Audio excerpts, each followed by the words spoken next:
আজকে করছি রুই মাছের রসা। রুই মাছগুলো ভাজা হয়ে গেছে, আলু ভাজা হয়ে গেছে।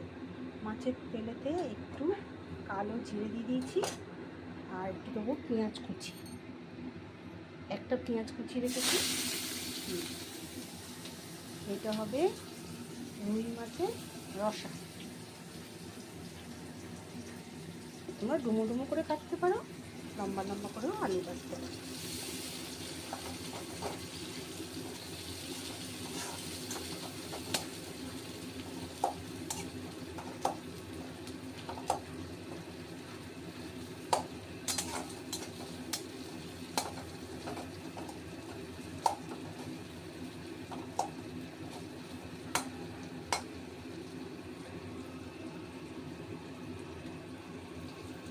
একটু দিয়েছি নুন আর চিনি, আর এখানে বেটেছি জিরে, আদা আর টমেটো। এটা তো পেঁয়াজটা ভাজা ভাজা একটু হোক, হলে মশলাটা তুলে যে বাটা মশলাটা তুলে দিয়েছি। দিয়েছি হলুদ, লঙ্কা গুঁড়ো আর কাশ্মীরি লঙ্কার গুঁড়ো দিয়ে মশলাটা কষিয়ে নিয়ে তারপর মাছগুলো তুলব।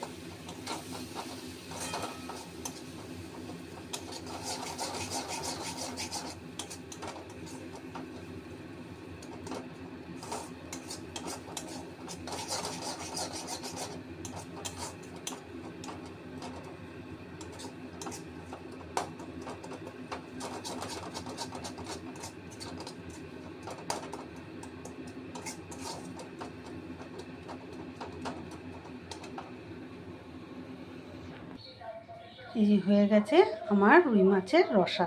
একটু ধনে পাতা দিয়ে নামিয়েছি। টাটা, আবার দেখা হবে অন্য কোনো ব্লগে।